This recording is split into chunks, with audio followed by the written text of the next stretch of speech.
Good evening, everyone, and welcome back. This is our November 20th, 2024 Board of Douglas County Commissioners 5:30 business meeting. We did have a work session earlier today at 4 o'clock about an update to the JLEC, or the Judicial and Law Enforcement Center remodel and update. So feel free to watch that. And of course, during that work session, we didn't take public comment, but if anyone has saved those comments up, we will take those at this meeting. So for our agenda tonight, we do have paper copies by the door if anyone wants one. We will have a consent agenda followed by general public comment, and then we have several regular agenda items. When we get to our general public comment, we will have, each speaker will be allowed 3 minutes of speaking time. Individuals may not donate unused speaking time to other speakers, and all comments must address topics within the jurisdiction of the County Commission. We also maintain the decorum of our meeting by prohibiting threatening, aggressively hostile or belligerent language, fighting words, slander, or speech that invades the privacy of individuals, unreasonably loud, disruptive, or repetitive, or that interrupt or substantially interfere with the board's ability to conduct county business. We do reserve the right to mute or remove any speaker who violates public comment rules. At that time, we'd ask for your name and address for the County Commission meeting minutes.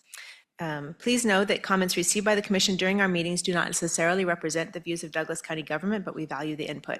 We don't generally respond to general public comment at that time, but if you leave your contact information with county staff, we'll try and get specific questions answered. During our regular agenda, for each item, we will hear from an applicant or staff, and then have questions from the County Commission, open that item up to public comment relative to that general item. Lastly, a recording of the meeting will be available on the county's YouTube page and website. So this evening, we have a consent agenda of 3 items. First, ask commissioners, are there any of these items you would like to pull from the consent agenda for further discussion? No. Is there anyone here in the audience who would like to pull an item from the consent agenda for further discussion? Is there any member of the public online? Thank you. With that, I would entertain a motion. Motion to approve the consent agenda items 1, 2, and 3. Second. All in favor? Aye. Aye. Motion passes. We now have time for general public comment. Is there anyone in the room who would like to give general public comment this evening? And seeing none, Sarah, do we have anyone online? Okay. With that, we come to our regular agenda. Our first is our 2025 legislative statement. This is the second time we've seen this. We had a chance to kind of look it over a couple of weeks ago. And Jake, are you going to lead us off? Yep, thanks, commissioners. Tonight we have your 2025 legislative statement back for your review and approval. We only made one change to the statement, and that was removing the LAVTR section from, I believe it's section 2, the economic security. We asked Little Government Relations the realistic viability of that, and it's been dormant for 20 years. It just got abolished last year, so we decided to remove that. Mallory's here for any specific questions, and I'll also stand for any questions you have. Okay, thank you. Commissioners, do you have thoughts about the legislative statement that we've seen previously? Thoughts, but I don't have any questions right now. I have a question. It's probably going to be one for Mallory, and it is about the election commissioner. And I know this was an issue that came up last year and was a little, shocking for Douglas County since it was only targeted at us and would have been an unfunded mandate. Is that item kind of done? Yes, and good catch on your part. I'm a little embarrassed that we didn't catch that. So that's one thing that could likely fall off of here. Yeah, I think that's not something that would likely to bubble back up. So okay, thank you.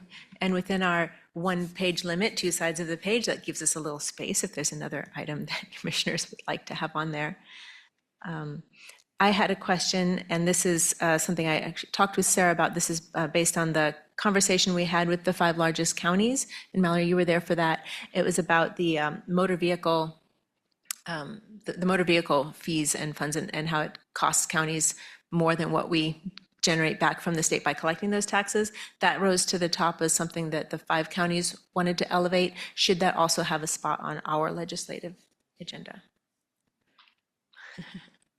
I think that ultimately, lies with you.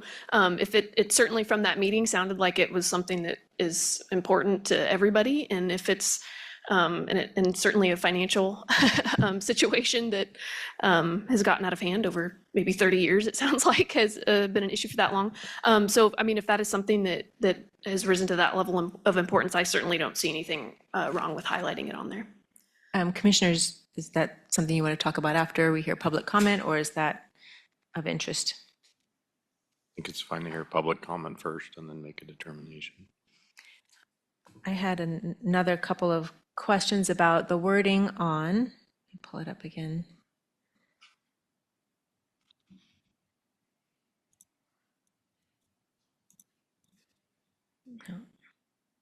This on the tax one.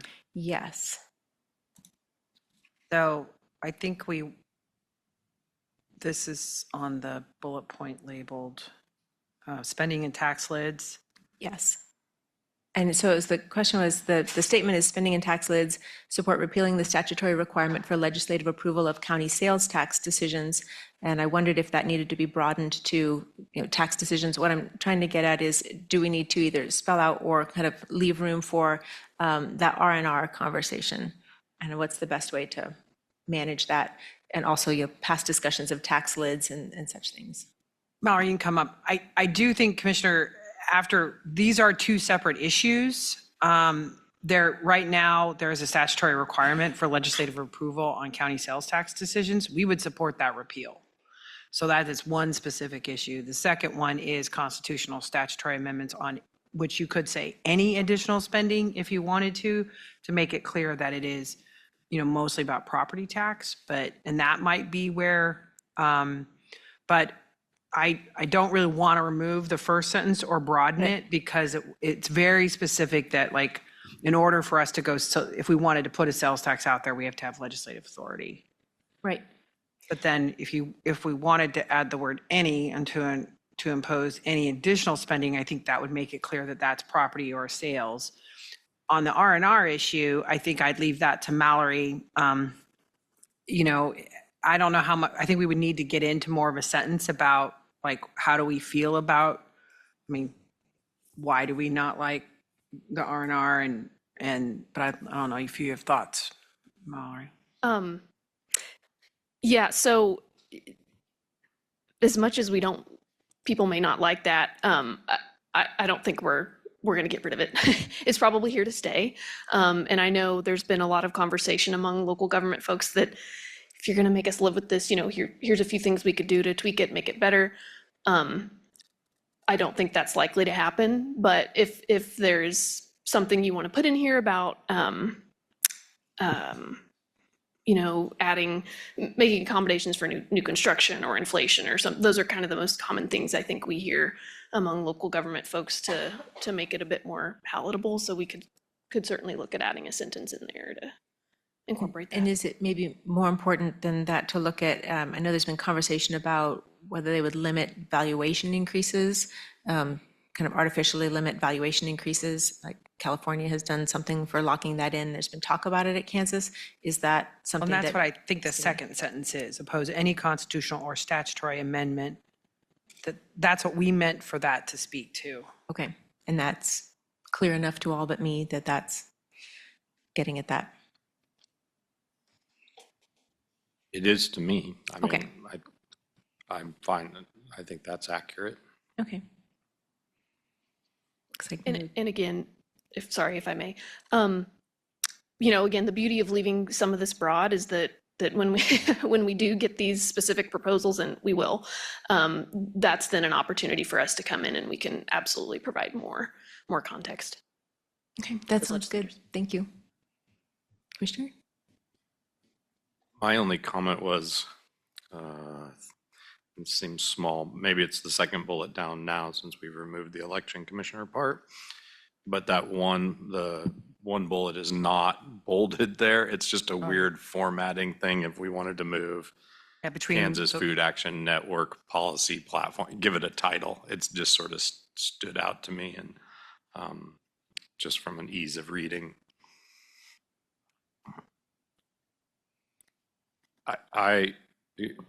Commissioner Willie, since you asked about the treasurer's office. I'm supportive of that. I've found it more and more problematic, the cost continuing to come up, and I am interested on continuing to work together with the other 5 large counties. And so if that's the first step that they've recommended, I want to offer that we should be supportive of that. It sounds like now all the counties in Kansas are having to put their own property tax money into the process of collecting motor vehicle tax. So that's, I think we've got all of us now, but certainly that rose to the top with the 5 counties.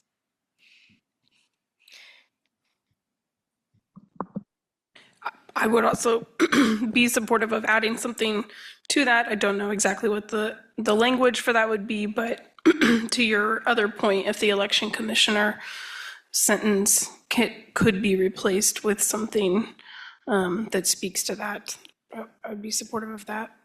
Yeah, I'm sure some folks from that meeting probably have some language ready to go, or I know, I mean, the county treasurers have been working on this issue, so we could pull up that bill and see what that looks like. Yeah. I haven't heard I haven't had any further communication back from that group, but I wonder if there isn't an opportunity to use the same language as what those other counties are using. And even if we offer what that language would look like, to see if we can all standardize it. Just a thought. Commissioners, do you have other thoughts before we go to public comment? Okay.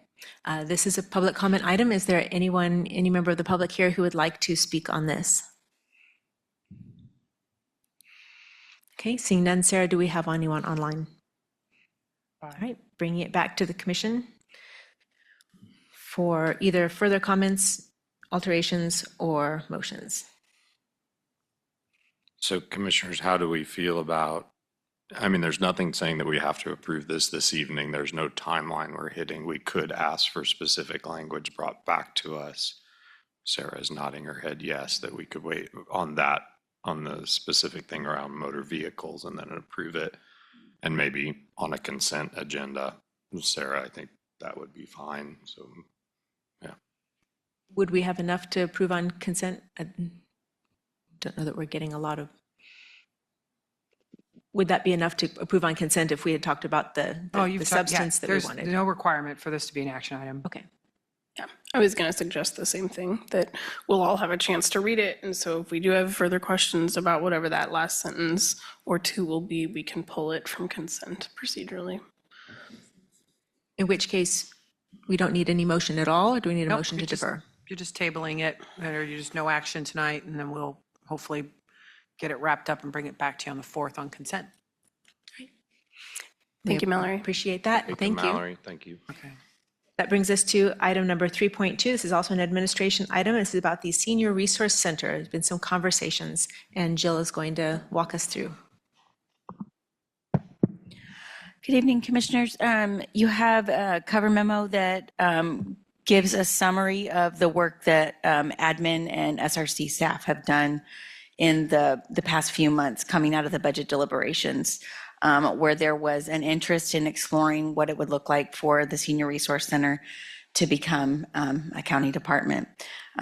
So we entered into exploratory conversations, getting to know one another, and admin staff and SRC staff and board have spent the last few months understanding the operations, getting to know individual staff members. Sarah and I attended a staff meeting, but also, having one-on-one discussions between Megan and members of the admin team, larger staff team meetings, trying to understand how things would all work, how we could make a transition smooth, what the services would look like, and just understanding all the issues that we possibly could. So I tried to outline, highlight some of those in the cover memo, and just frame up a little bit of information about the county's historical support for the SRC.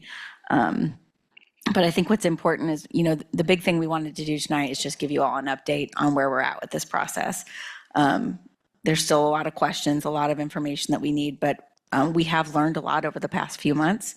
And we have some ideas that we can share with you all. And if, depending on where this conversation goes, we've certainly talked about timelines. but we want to make sure we get some additional guidance from you all. Before we shift to the next part of tonight's update, where I'm going to let Megan come up and walk through an update from the SRC, from their perspective on this process, I want to just pause and make sure you didn't have any questions from me about the cover memo. And I didn't say, as this conversation goes on, I've got Brooke Sauer and Michelle Spreer here to provide some support. Obviously, you saw in the memo that a big impact of this transition, if we move forward, is going to be with personnel and the benefits. So we've had a lot of conversations. Michelle and Brooke have spent a good amount of time. Starla's here as well, has also spent time.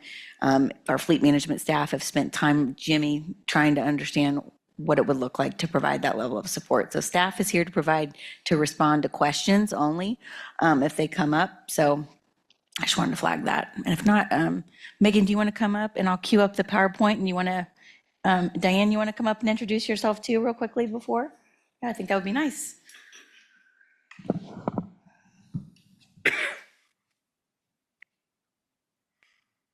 I'm Diane Adamson. I am currently chair of the Board of Directors for Senior Resource Center. And just as an aside, we're on board with this. We support this effort because we think it will expand our ability to achieve the mission of Senior Resource Center. Thank you. Thank you for being here.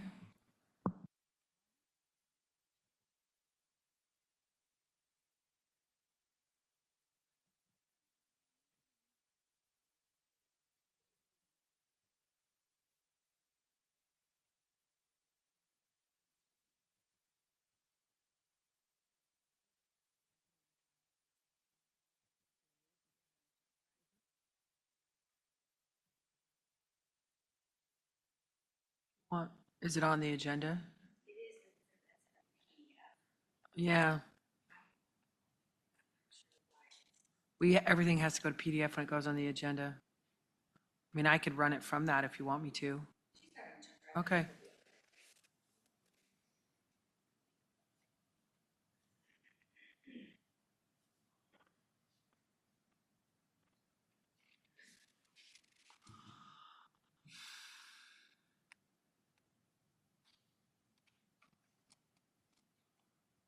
She said that to Jake.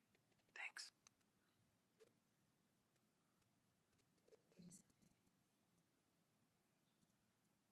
Let's try that. Okay, I'll come back to that. I got to do the share screen. Okay.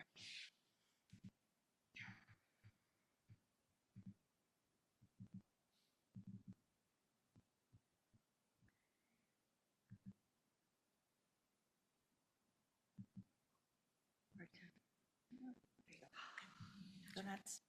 Just toggle through. All right, thank you very much. All right, good evening. Get my notes. Good evening. I'm Megan Poindexter. I'm the Executive Director at the Senior Resource Center for Douglas County. And in addition to Diane, I do just want to make note that we do have a couple of staff who've joined us here tonight. So that's very wonderful of them. What we're going to do first, I'm really thankful to have the opportunity to share a short presentation with you. And so I want to go through the following topics. We're going to talk about some history, our current role in Douglas County, SRC's potential, some financial information, and a brief summary. So I think it's important to be aware of the history of what we currently call the Senior Resource Center for Douglas County. The "for" is very important. SRC has had a variety of names since we were founded in 1972, and our relationship with the county has always been a very close one. It's been a very common misunderstanding with the general public that SRC was already a function of the county due to the fact that our names have always included Douglas County. However, this is just the reference to our dedication to serve the county as a whole, even though our offices have always been in Lawrence. SRC has always been a private, independent, charitable nonprofit agency. However, the support from the county, both financial and strategic, has always been an important part of SRC's success. In addition to the financial support, for instance, we've worked closely together to identify and bring on county-appointed board members throughout the years. Currently, 5 of SRC's 11 board members are county appointees, and these appointments are part of SRC's bylaws. SRC staff have been key members of many county-wide initiatives, collaborations, and goals throughout the years. This includes, but is not limited to, the Community Health Plan, Housing Stabilization Collaboration, the Human Services Coalition, the Anti-Poverty Work Group, the Food Security Work Group, and so on and so forth. So it's clear to see SRC and the county have a close, long-standing relationship. SRC's service to the community has strong infrastructure thanks to years of diligent work, careful program building, and a strong, dedicated staff. We're probably most widely known for 2 of our direct services, one of which is Senior Wheels, because of the visibility of our vans driving all over the county. In fact, we recently passed a new milestone of 10,000 rides in 1 year, and that includes a record number of rides for the Eudora and Baldwin Wheels programs. Second to Senior Wheels is our Medicare counseling service because of the thousands of people that we serve there. In 2023, for instance, we calculated that our counselors saved Douglas County's Medicare beneficiaries over $500,000 by finding less expensive Part D drug plans. Beyond these notable programs, SRC's team is dedicated to addressing needs of all Douglas County seniors in a personalized way. Seniors and their families have a 0 barriers to entry for referrals and resources to address day-to-day needs which happen and change as we get older. It's free to participate in the activities which occur at our center every day. This reduces isolation and addresses loneliness, which has negative effects on cardiovascular and brain health, and has been shown to have the same negative effects as smoking 15 cigarettes a day. So SRC staff receive calls and visits every day from seniors or their family members who are struggling with their next steps as they age. Their presenting problem could be related to housing, healthcare, transportation, legal matters, end-of-life choices, tasks that they are no longer able to do for themselves, and more. The staff at SRC work through these issues with those folks to help them make a plan for their immediate future as well as their long-term future. Then there are intangible, indirect services that SRC provides our community. We're a primary source of information, communication, and education. For example, SRC's many community partners come to us for help with their clients who happen to also be aging, or their clients who are caring for an older adult who is in crisis.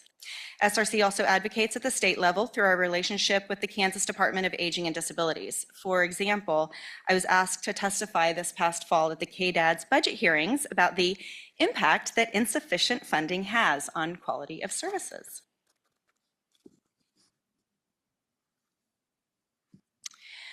Commissioners, you've seen this matrix before. I've included it in SRC's funding request for the past few years. As a reminder, this is a visual to frame SRC's role within our whole aging community. At the top left, there's those with resources who are healthy aging, and that's great. That's the goal. We want all those folks to maintain that status. These are people that you might see in our center attending the recreational, social, educational activities that are offered every day of the week. The top right and the bottom left, those are the folks that are either healthy aging without resources or unhealthy aging with resources. So they're doing okay, but they experience challenges, and they're benefiting from SRC's services in ways that can help them maintain their best possible quality of life. The bottom right corner, those who are unhealthy aging without resources, that is when SRC functions the most as a social service agency. SRC's staff are engaged with helping these individuals or their family members one-on-one with the challenges and issues that are greatly impacting their quality of life.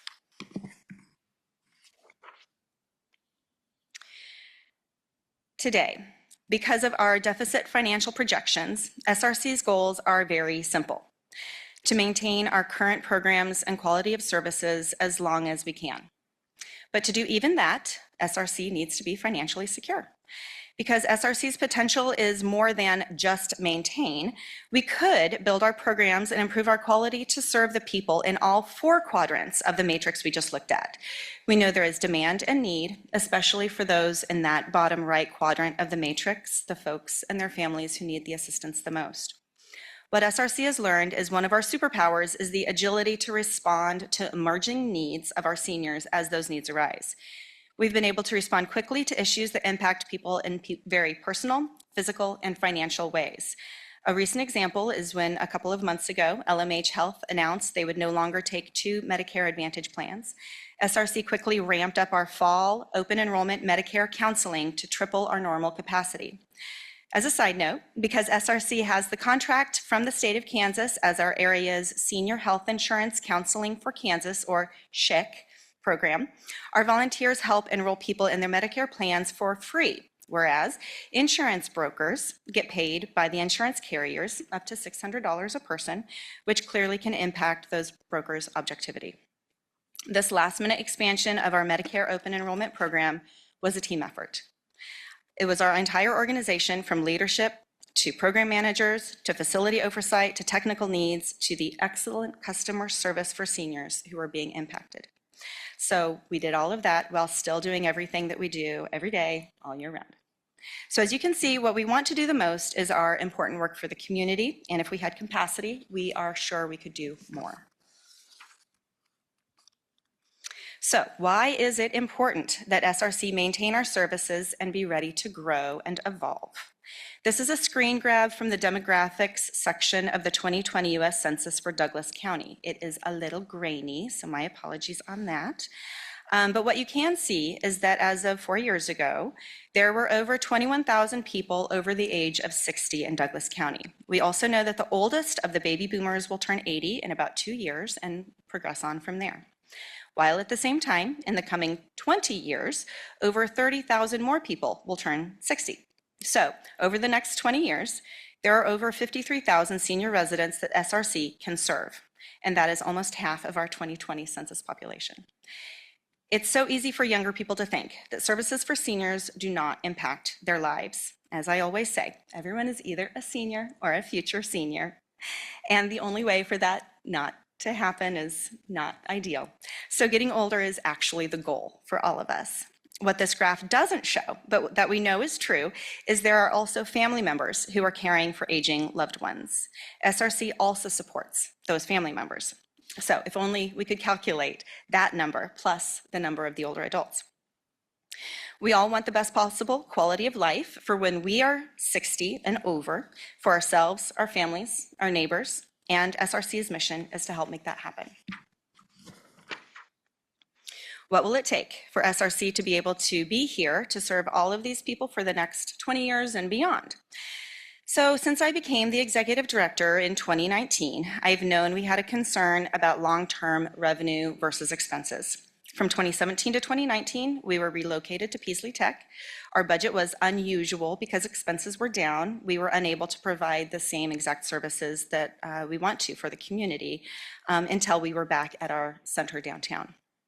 The following year, 2020, when we were back downtown, COVID made our budget unusual. And the following couple of years, SRC benefited from support through a PPP loan and funding through ARPA and CARES Act money. It wasn't until the spring of 2023, I can honestly say, SRC had a normal financial picture. 2023 was the first year that we had a deficit budget that I could not make up the difference by the end of the year, and we had to use fund balances to pay for operations. For 2024, we are on target to do the same. This is despite frugal spending habits, increased earned revenue, many grants, generous individual donors, and community and corporate partner support.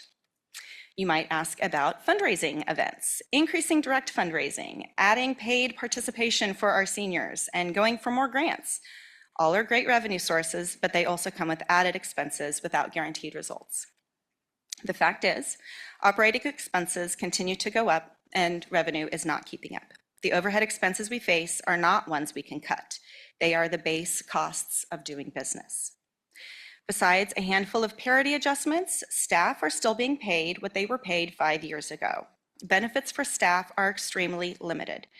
The staff are amazing people. Without them, SRC could not do any of the things we talked about today. So unless something significant changes, SRC is on track to deplete our fund balance to zero within about 5 years. This brings us to the topic at hand of moving services for seniors under the county, as is the case for many communities across the country.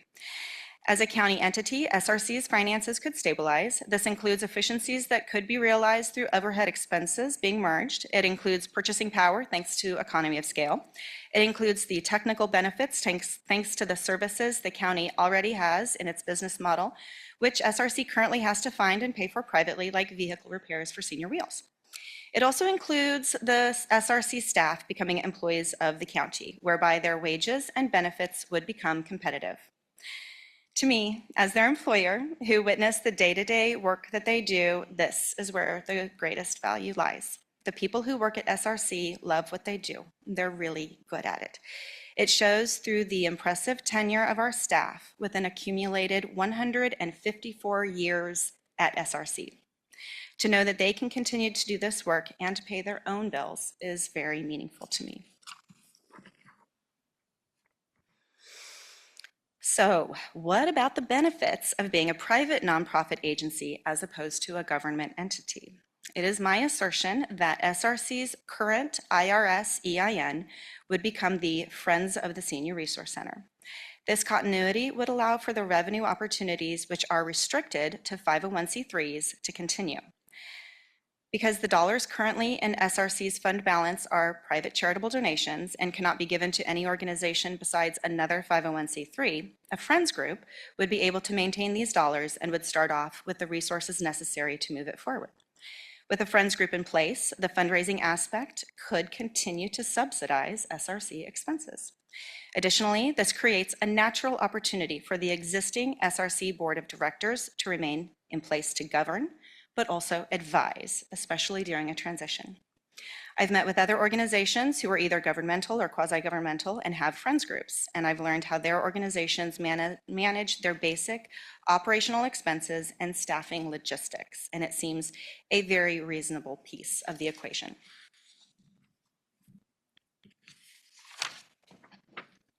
So, in summary, the conversations over the past months have been in depth. We have covered the business aspects of this idea, but also the philosophical and the emotional aspects.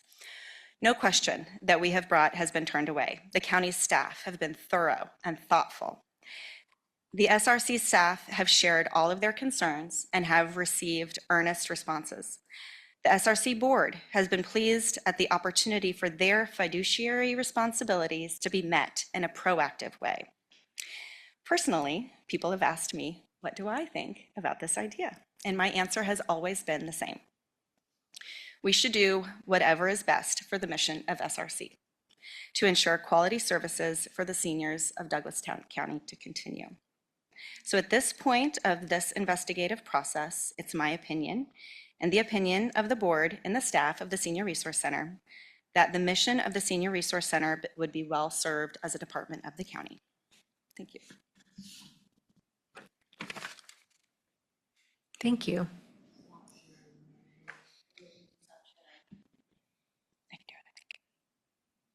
Commissioners, do you have some initial questions?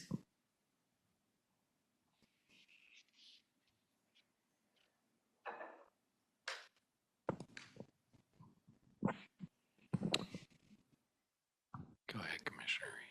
I was just going to say, to be honest, I found the the memo and your presentation to be thorough, so I don't have any current questions. I can tell there's still some more stones to turn over and and questions to answer, but I'm impressed with the level of detail that we know so far in a less than 6-month chunk of time since we really started this conversation in earnest. Yeah, I'm not sure I have any questions, but I was interested. I visited with Sarah earlier this week about there's a lot more to understand about this and a lot more to go. And I'm interested in hearing from Sarah, is there a timeline? And maybe from Megan, is there has there been any discussion about phasing this in any way, and sort of what might that look like if we decide to go this route? Yeah, I think that's what we're looking at is if some sort of phased in approach, just to make it a better transition for all involved. The county's fiscal year is January, so that's right around the corner. We have conversations with auditors. Is the 501c3 ready to make that transition? That's a busy time of year. Yeah, I'm going to go into all the millions of reasons why we can't do everything all at the same time. So I think that's what I'd like us to work, is to putting together kind of a almost month by month transition plan, fully flesh out the rest of those costs and expenses. If there are some upfront costs, I know there's some technology needs. Maybe that's something we could do now as a part of before the fund balance is transferred to the 501c3. And so what I'd like us to do is just really put together that kind of very boots on the ground specific transition plan, mostly for Megan's team and our team to feel like we've fully worked through all the issues. And that the commissioners are fully aware of the costs involved. And That was a long answer. Did I get it, what you wanted? I think so. I mean, I think I just want to put out in the space to see if a phased in approach, I appreciate the history you provided earlier. This wasn't an organization that was created in just a few years, and the idea that we would adjust it in even a year seems ambitious to me. Like, I think that's just something I want us to be thinking about. What does that look over time? Megan, maybe another question for you is, there are specific statutes on the responsibility of counties when it comes to, it says invalids. I don't love that word, but that's what the statute says, right?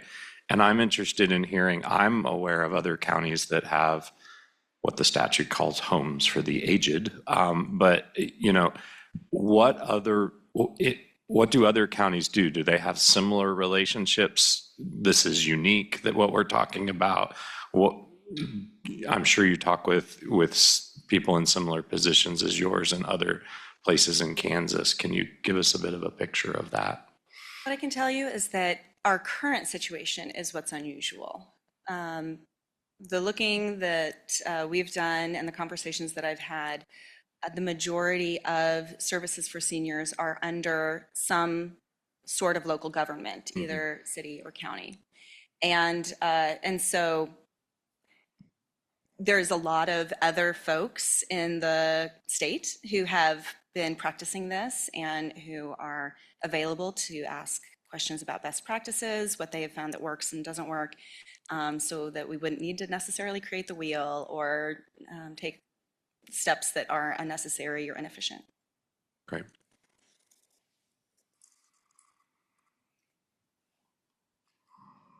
So I think we had a small conversation about this at budget time, just kind of knowing that this was a thought we might be pursuing early stages about what kind of grant funding is currently available because of the 501c3 status that would not then be available because of county status.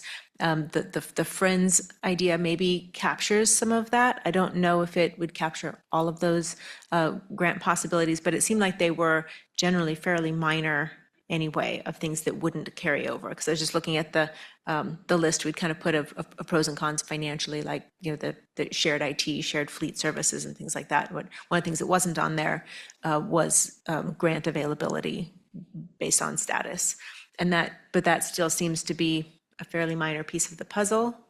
Yes, there are 2 grants that would comfortably transfer over.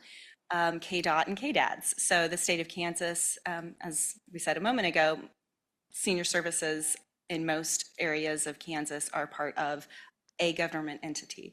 And so having KDOT or KDADS grants moved over would be absolutely acceptable to them.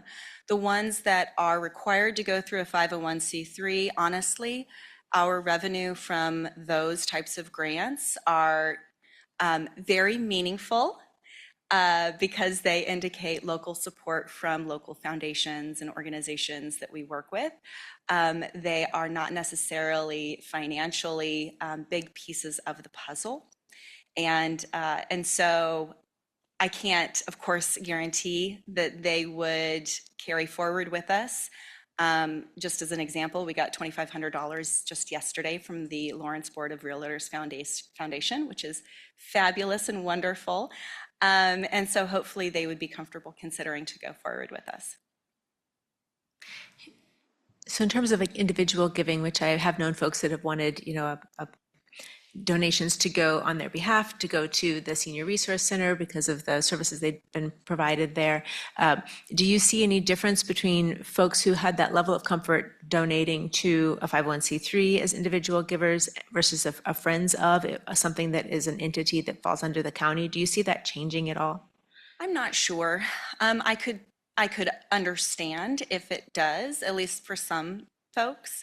I think that it would really come down to how we structured it and what the transfer of those funds would support, how that would be carried forward. Having conversations with some of our colleagues with similar structures, that's allowed them to kind of do it almost as a block grant type of a transfer from their fundraising arm to their operational arm. And so their donors may or may not realize that they're not necessarily the same thing. This is kind of nuanced work. When people look at services for the community, I'm not sure that the general public sees a huge difference between a 501c3 or not. Some folks are really educated on that, and others just want to support something that's meaningful to them. So I can't give you a solid answer there. I think it could work either way. I think there's also a lot of donors who appreciate knowing that they're supporting an organization that is sound financially and that their dollars are going to have lasting impact as opposed to temporary impact.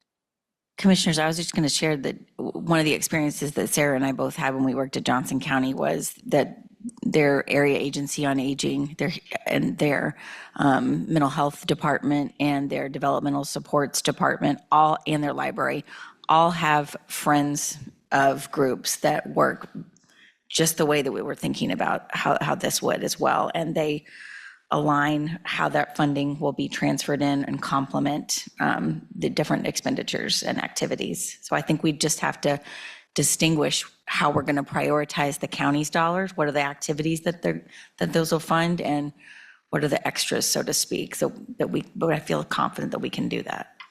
Yeah, and locally, the library is a really good example of this. I mean, they're on the tax levy for the city of Lawrence, and they have a very robust friends group that does a lot of great work in the community, supports a lot of their programming. Commissioners, do you have other questions before we go to public comment? Okay. This is a public comment item. Is there anyone who would like to speak on this that's here in the room? Seeing no one, Sarah, do we have anyone online? All right, thank you. Closing public comment, bringing it back to the commission.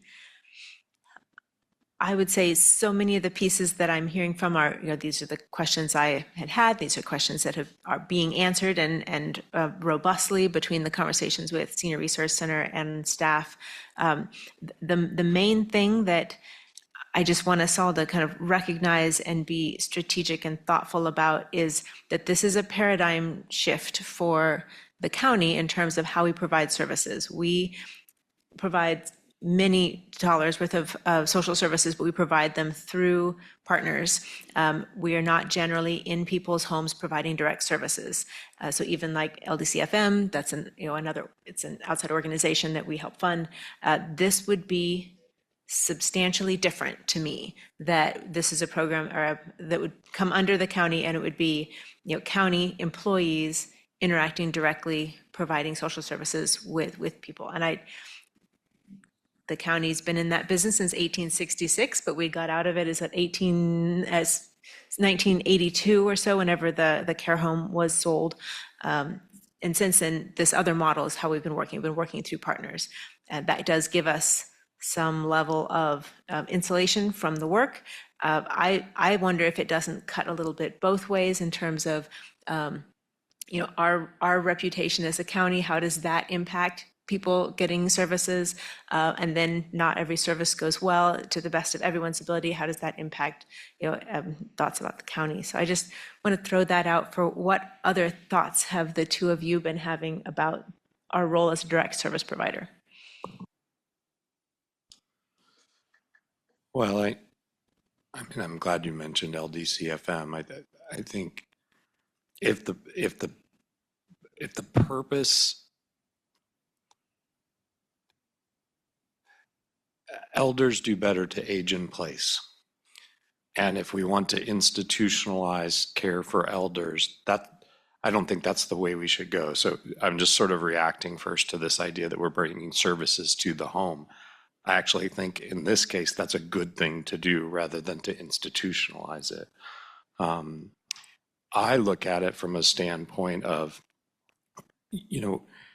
we have a constitutional expectation that we provide for our seniors. And these are people who have paid into their government systems for many, many, many, many years. And I think as a government, we need to honor that when they are most vulnerable, we need to provide those services. I don't think there is a constitutional requirement to provide economic development. So in that way, I think it's really smart to be working with community partners.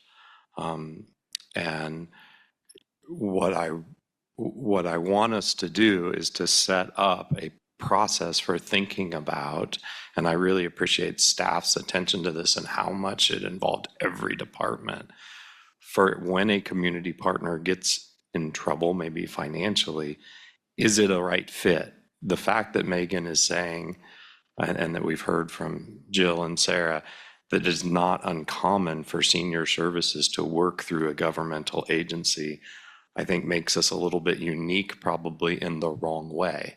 I think this is something we need to make sure and to ensure that we have these services to seniors, and bringing that under the governance of this body, I think is a smart thing to do to make sure it stays that way and we provide strong services for these people.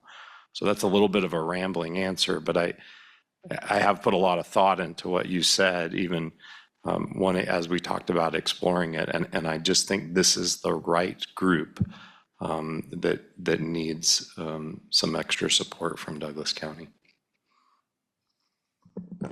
Yep, I appreciate those thoughts, and I appreciate, Commissioner Willie, you putting a point on that, the paradigm shift that exists, and I think that it's still relatively limited in scope and nature. And so, to Commissioner Kelly's point, the difference of senior services is sort of twofold. To summarize that, the constitutional right and sort of duty that I think we have that is pretty distinct and specific to senior services, which is less distinct and specific to all the other social services and community partner programming that we as a county over time have decided to invest in and that are of value as a sort of system of social services. And also because I think that it has always sort of stood out to me with my relatively limited familiarity of other counties and the different systems that those counties have, that senior services is so commonly a department of county services. And, I think the direct services and the sort of in-home services that are provided are also sort of different and distinct from other types of in-home social service provision that we see. And it's in some ways more aligned with or already partnering so much with emergency services, for example, and mobile integrated health as that has come online, that it feels like there's some real natural alignment and relationships that sort of are already occurring, just not all under the same umbrella of the same governance. So I can, I think that there's enough uniqueness about Senior Resource Center and the services that they specifically provide, the nature of sort of all of their funding and how it is primarily government funding at the end of the day. That we have some information about the fluctuation of our investments in that, but also the KDADs and KDOT money, other government entities invested in it. It does stand out to me a little bit differently. And I think that there's a paradigm shift to a point about it, but I don't necessarily think that it sort of swings the door open for other services or other sort of safety net social service organizations to, I don't think that it's a slippery slope to thinking about those organizations becoming county departments all of a sudden. I think there's enough uniqueness and specificity to the services that SRC provides that makes sense in institutionalizing those services in a sustainable way as a local government. So I'm happy to hear that so far the conversations have been really productive and thorough, it sounds like, and that there's more to go. But mostly I've been eager to know, and so thank you, Megan, and thank you to board members and staff who came, kind of where you're at in this process and how the possibility feels to you given the totality of circumstances that your organization has faced. So that's been really valuable and helpful to me to know where you stand in this conversation right now. And I do believe that I assumed when we started this conversation that it would certainly take some time, to your point, Commissioner Kelly, that it wouldn't just be a sort of quick decision and simple yes or no, are we going to transition? And if the answer, first it's a decision about yes, and then I think it's a decision about how is the best way to phase and make sure that it's a smooth transition that really does take time to consider all the nuanced differences that just come into play naturally. So I'm glad to hear from both of you about kind of your level of comfort with this idea of being a direct service provider. I think you're a little further along with that than I am. I think that's fair and natural. I do want to say that in terms of in-home care versus institutional care was not anything I suggested in what I said. It's a question of whether we are providing services as a funder, which we do with very many partners, or if we're providing direct services, direct client care, which that is the new paradigm for us. So just kind of recognizing that that this is new for us. It's not new in the history of the world. It's certainly not new across counties in Kansas. Like there's a model for this, but it would be a change for us. We haven't talked about whether there would be, which I think it does give us the opportunity for new conversations, broader conversations, for additional services that might arise as needs in our community. And I think that's part of why this conversation did start, is that there are some greater needs for seniors that we would like to be part of that conversation as the county, that because of that level of insulation from the work, we were not into that same, that the board could be, but we really weren't. I think of the partners that we have talked about this kind of relationship, this is the one that I'm comfortable talking about. Like this is the one I would want us to be pursuing in this way.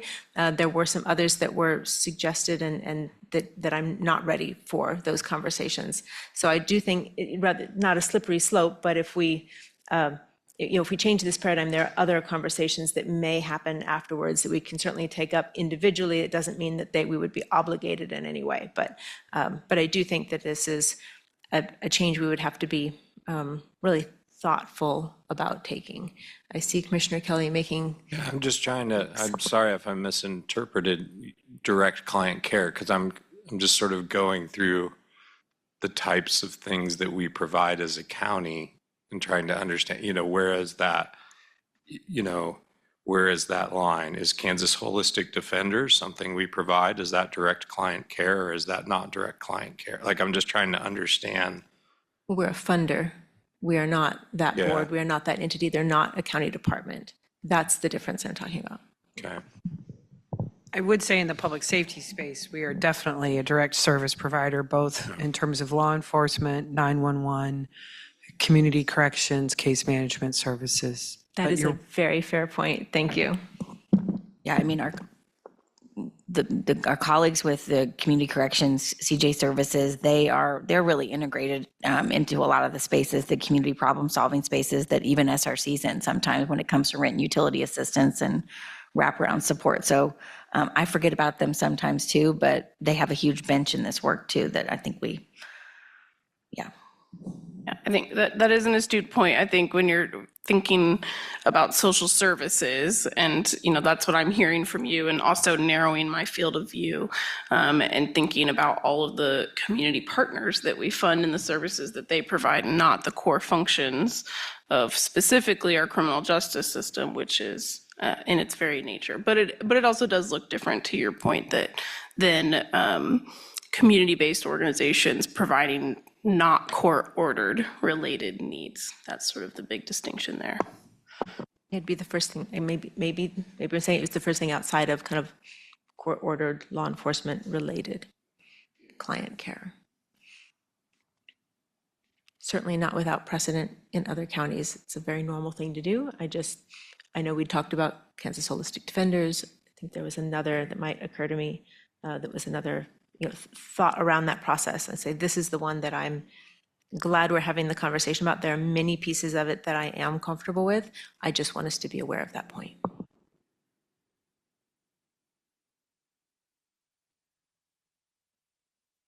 So commissioners, it feels like there's general support for us to keep moving forward. If we were to, I think what Sarah and I have talked about is coming back to you all towards the end of the year with a proposed timeline of how staff, in consultation with SRC, would lay out that timeframe to you all and some of the decision points that would be along that way.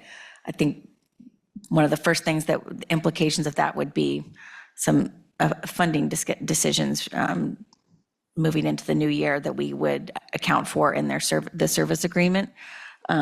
Just a heads up, that will be one of the first ones that we'll want to come to you on, but we can give you a proposed timeline and go from there. Yeah, the only thing I'd say on that timeline, Jill, is just because, meetings are getting quick here. We only have 3 meetings left this year. It might be next year. Just, I want to give us some flexibility just to make sure just depending on timing, that we get everything done that we need to get done. Sounds fine to me. I do want to, before we leave this item, I recognize we have some SRC staff here and board members here and leadership here, and I think it goes, you should say it, this kind of change is not something that doesn't have loss involved, and it's hard to hold this idea of something new and different when you are experiencing some type of loss, whether that be independence or that's the way we've always done it, or I don't know how it's going to be done in the future, or what ifs. And I appreciate both the board and staff and Megan's leadership in that, because that's a really hard place to hold people.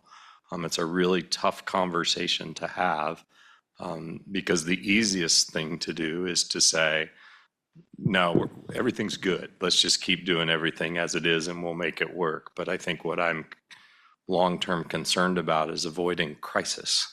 And let's take the time now to see if there's a way to create a system that better serves the people of Douglas County. All I wanted was to make sure we had the conversation, and if that leads to something better, great. So thank you. Thank you. Thank you for being here. Thank you for having the conversation. I'm sure it's not easy. Thank you for staff to wading into waters of one more thing. Yeah, thank you. If I could end on to that, Commissioner Kelly, also, I guess I just really want to be very clear. Oftentimes there's a perception that if you're moving into some sort of financial crisis, I hate to even use that word because I think there's a perception that it's something that that organization did wrong, and that is absolutely not the case.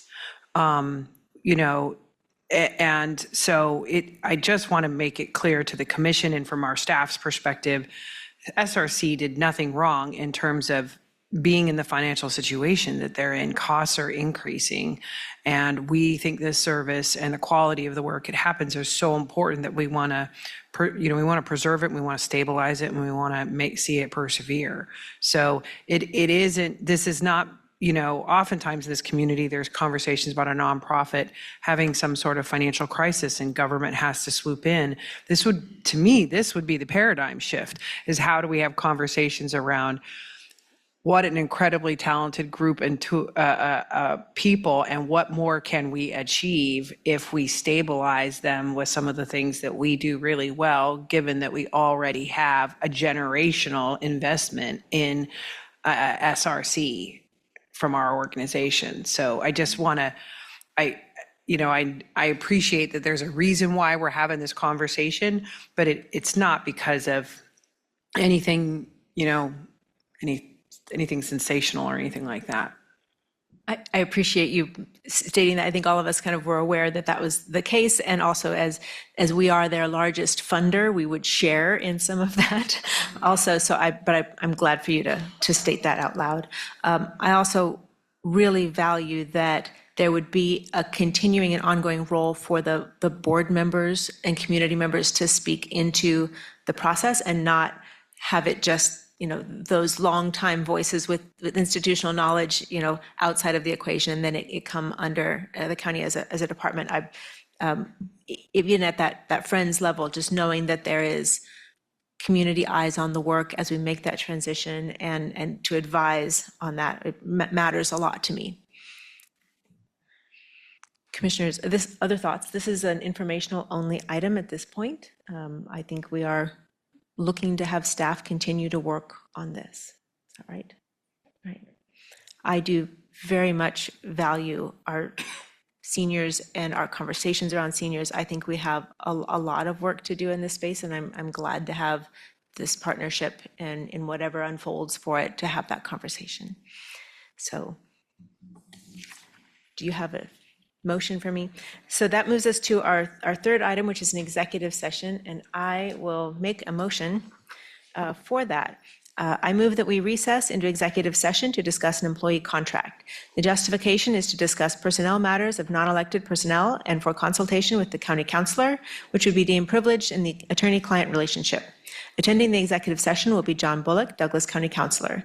No action will be taken during executive session. We will return to our open meeting in this room at 6:50. Does that sound good? All right. Second.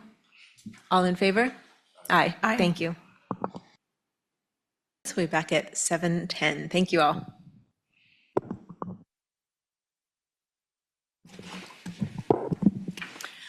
Welcome back. That's the end of our executive session. Of course, no decisions are made in executive session, so we have nothing to report from that. And that moves us into appointments. Commissioners, I do have an appointment that I am soon to make. I have one other conversation I need to have yet, so I would ask if we can defer that. I know we'll need it by January, and that was for the Fair Board. So if you'll give me that's for Willow Springs, so it falls under my district. And I did forward you some reappointments, I think, but were they in last week's? We did a reappointment for BZA Yep. last week. We made sure to do that. I don't remember. I think it was in my Friday email.